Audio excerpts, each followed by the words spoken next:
Hello my dear students, welcome to Shikshan Kaushal.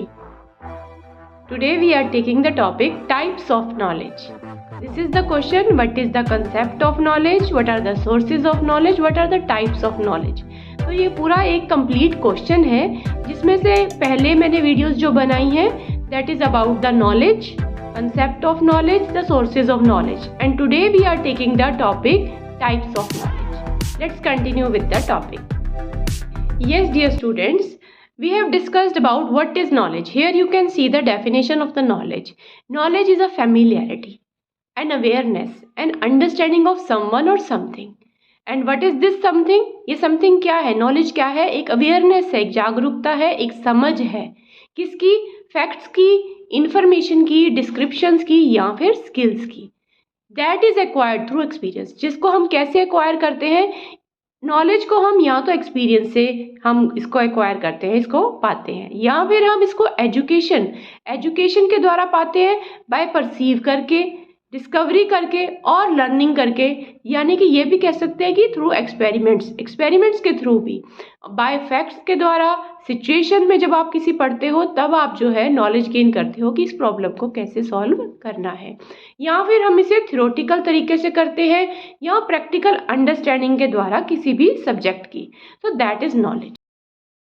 Now we take the definition of the knowledge. According to professor Russell, knowledge is that which enlightens the human mind. जो human mind को enlighten कर दे, that is knowledge. William James ने क्या कहा? Knowledge is another name for practical achievement and success. Practical achievements के लिए, success के लिए नॉलेज एक अनदर नाम है, क्योंकि ज्ञान के द्वारा ही आप चीज़ों की अचीवमेंट पाते हो, जीवन में सक्सेस पाते हो. नेक्स्ट प्रोफेसर जोर्ड ने क्या कहा? Knowledge is an addition to our existing information and experience. Addition है, हमारे पास एग्जिस्टिंग कुछ इंफॉर्मेशन होती है, एक्सपीरियंसेस होते हैं और उसमें जो है नॉलेज ऐड हो जाती है. This is an addition to our information and our experience. So इसकी बहुत सारी डेफिनेशंस और इसके बारे में डिटेल में आप मेरे दूसरे वीडियो में सुन सकते हो. Yes my dear students, now we start with the types of knowledge. The first type of knowledge, that is known as priori knowledge. Prior means before, which comes before.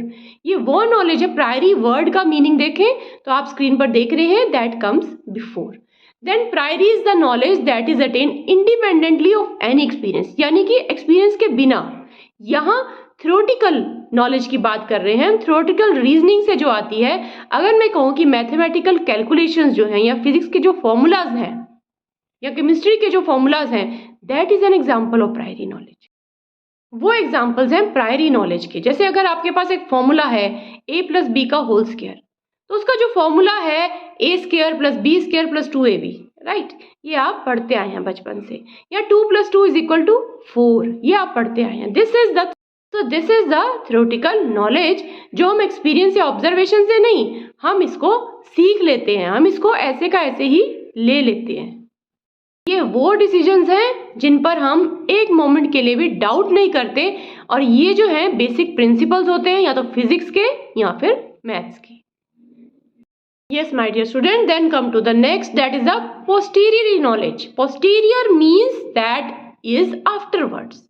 जो afterward होगा, knowledge which is gained through experience. यानी कि afterward यानी क्या? पहले आपने कुछ experience लिया, आपने उस चीज को सीखा और फिर आपने उसका जो है नॉलेज लिया. Posterior means afterwards. It means the knowledge which we acquire after any experience. जो भी नॉलेज आप एक्सपीरियंस के बाद ले रहे हो, that is posterior knowledge. जो नॉलेज आप बिना एक्सपीरियंस या बिना ऑब्जर्वेशन के ले रहे हो, रूल्स के अकॉर्डिंग चल रहे हो, that is priori knowledge. And the knowledge which we acquire after experience, that is posterior knowledge. So dear students, this knowledge is obtained through observation. ये नॉलेज जो है ये ऑब्जर्वेशन से प्राप्त होती है. Observation of the sensory and external world. बाहर के सेंसरी सेंसेस के द्वारा, एक्सटर्नल वर्ल्ड के और इंसान के, मैन के खुद के एक्सपीरियंस के द्वारा. So that is why it is said that the senses are the gateway of knowledge. हम अपने सेंसेस के द्वारा ही नॉलेज को प्राप्त करते हैं. नेक्स्ट है the Upanishads. The Upanishad they refer to two kinds of knowledge. Upanishad के थ्रू हमें जो दो नॉलेज के बारे में पता लगता है, that is paravidya and the aparavidya. Now paravidya that is the highest form of knowledge and paravidya is spiritual realisation which is knowledge of the self. अपने सेल्फ को जानना, that is spiritual realisation. Spiritually मतलब धार्मिक तरीके से आप खुद को पहचानते हो, रियलाइज करते हो, और सबसे बड़ी नॉलेज ही यही है कि खुद को जानना। So this is the highest form of knowledge and this type of knowledge that establish relationship between the soul and the god, this is the real knowledge. Then come to the aparavidya, this is the lower knowledge. Higher knowledge क्या है? Higher knowledge है खुद को जानना, the knowledge of one self and establishing the relationship between soul and the god, that is the higher knowledge, this is the paravidya and the aparavidya is the lower knowledge। जो scripts, जो books आपके पास है, आप उसको पढ़ रहे हो, जान रहे हो, that is the lower knowledge। अपराविद्या किसके बीच में रिलेशन बनाती है? It establish relationship between the material world, ये जो हमारा मटेरियल वर्ल्ड है, एंड द आउटर नेचर, और हमारे बाहर की जो प्रकृति है इसके बीच में रिलेशन बनाती है। And in order to understand this material world, और इस मटेरियल वर्ल्ड को जानने के लिए, समझने के लिए हम किसका इस्तेमाल करते हैं? We make use of our 5 senses and the reasoning power. So ये क्या है? ये एक, इसको हम वर्ल्डली नॉलेज भी कहते हैं, कि संसार के बारे में जो ज्ञान है उसको जानना, that is the aparavidya। Here you can see on the screen, paravidya is one of 2 types of knowledge in Hindu philosophy and it refers to a higher or spiritual knowledge। paravidya को आप higher या spiritual knowledge भी कह सकते हैं and this term comes from the Sanskrit word that is para। para meaning the highest point and vidya that we know, that is knowledge, the clarity or the learning। My dear students, this paravidya, that is spiritual realization which is knowledge of the self, self की knowledge, Brahma और the absolute। Hinduism की बात करें और योगिक philosophy को देखिए, हमारा main goal क्या है? The goal is to obtain paravidya. Paravidya को पाने के लिए ही धरती पर आया जाता है। इससे क्या होगा? जो एक रिकरिंग साइकिल है, साइकिल किस चीज का? जो पुनर्जन्म की साइकिल है ऑफ लाइफ, डेथ, रिनकारनेशन की। रिनकारनेशन है द बिलीव दैट, मानना, इस बिलीफ को मानना कि people who have died they can live again in a different body, right. ये चीज मानते हैं ना कि आत्मा जो है दोबारा एक शरीर में जो है शरीर को धारण करती है। तो ये जो हमारी लगातार चलने वाली साइकिल है, इसकी नॉलेज को जब हम ज्ञान करते हैं, जब हम प्राप्त करते हैं, तो that is known as the paravidya.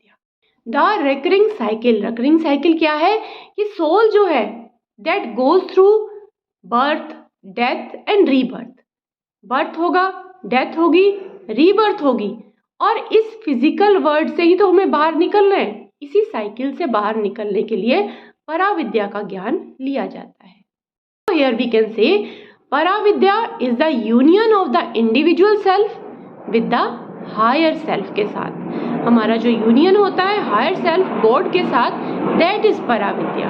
और इसको पाने के लिए yoga is one of the path that leads to paravidya and ultimately liberation, यानी कि freedom from this cycle.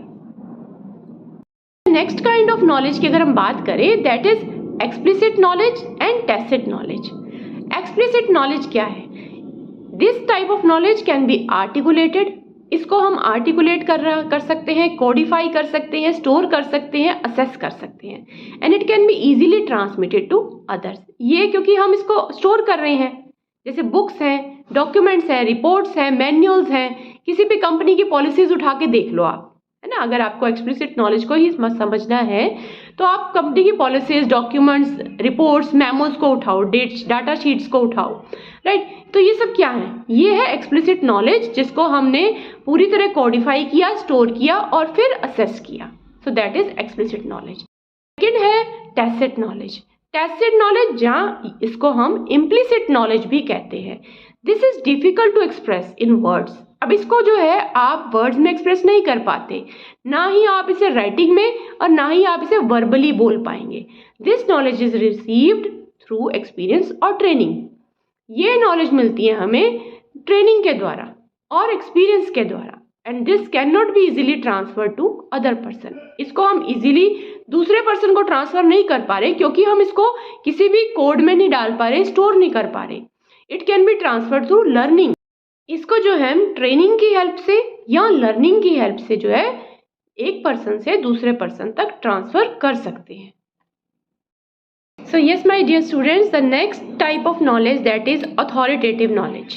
It is that knowledge that we received from an authority. यहाँ आगे आपको एग्जाम्पल दिया हुआ है, आप एग्जाम्पल में देखिए कि an example of authoritative knowledge can be seen when a patient explain their symptoms to a physician.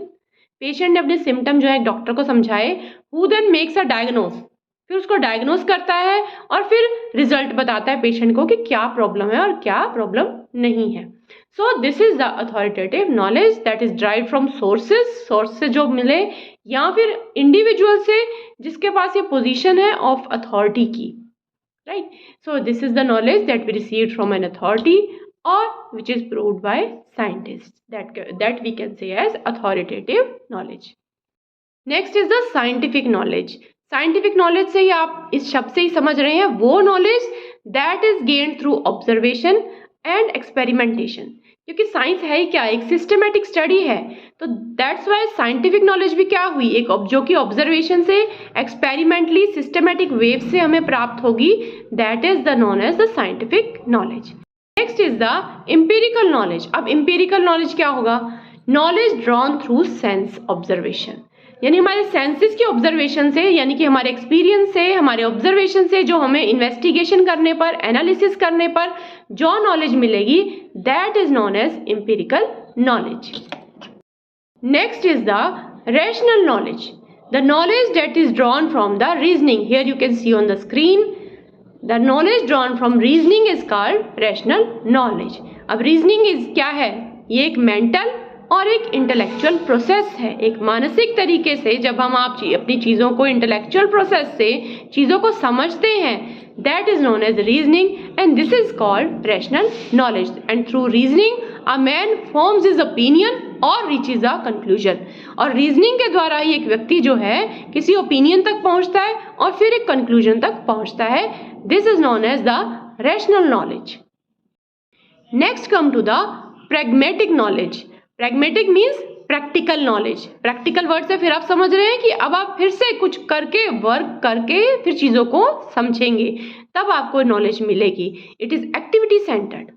अब फिर से ये एक्टिविटी सेंटर्ड है जो कि यूजफुल होती है हमारी डे टू डे लाइफ के अंदर।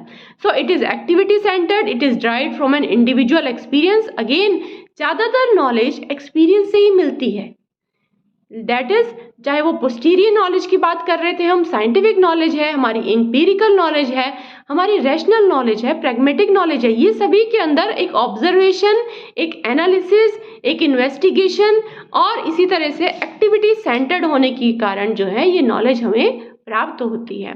प्रैग्मेटिक नॉलेज भी क्या है, pragmatic means practical knowledge, so ये भी जो है एक्टिविटी सेंटर्ड है। This pragmatic knowledge is also derived from an individual experience, experimentation and investigation, and this is very useful in one adjustment in life. अगर आपको लाइफ में adjustment करनी सीखनी है, डे टू डे लाइफ की बात कर रहे हैं हम, तो एक्टिविटी सेंटर्ड होने की वजह से ये जो है प्रैग्मेटिक नॉलेज जीवन में काम आती है। Yes, the next type of knowledge is the revealed knowledge. अब ये revealed knowledge क्या है, the knowledge which comes from a divine source. वो नॉलेज जो डिवाइन सोर्स से हमें मिलती है, that is communicated through man. और कम्युनिकेट किसके द्वारा की जाती है, मैन के द्वारा। That is known as revealed knowledge. The knowledge contained in scriptures. और ये कहाँ पे आई नॉलेज, स्क्रिप्चर्स में, रिलीजियस बुक्स के थ्रू हमें मिल रही है, चाहे वो गीता है, कुरान है, बाइबल है, गुरु ग्रंथ साहिब है और अदर्स में है। That is known as revealed knowledge. So ये नॉलेज जो है क्लासिकल है और यूनिवर्सल होती है नेचर में। Yes, it is not subject to change, और ये बदलेगी नहीं, it will remain the same. So this is known as the revealed knowledge. Yes, my dear students, the next one is and the last one is the intuitive knowledge. Intuitive knowledge जो कि intuition से होती है. Intuition समझ रहे हैं आप, अंत प्रज्ञा, यानी कि हमें बोध होता है कि हाँ ऐसा कुछ होने वाला है, तो ये हमारे अनकॉन्शियस माइंड से ही जागरूक होती है. ये कह सकते हैं the power of obtaining knowledge that can not B acquired either bye inference और ऑब्जर्वेशन, बाय रीजन और बाय एक्सपीरियंस. बिना तर्क किए, बिना अनुमान के ही जो ज्ञान प्राप्त करने की क्षमता होती है उसे हम अंतःप्रज्ञा या इंट्यूशन कहलाते हैं. इंट्यूटिव नॉलेज जो है ये हमारी गट फीलिंग के ऊपर डिपेंड करती है, ना कि हमारी किसी भी चीज़ को लर्निंग के द्वारा. वो भी हमारी सब्जेक्टिव जजमेंट है या नॉलेज है जो अपीयर होती है हमारी गट फीलिंग के अकॉर्डिंग. जो भी हमें ज्ञान प्राप्त होता है, एकदम से आप किसी चीज़ को सोचते हैं कि नहीं ऐसा करना चाहिए, जो हमारी गट फीलिंग उस टाइम आती है, that is known as intuitive knowledge.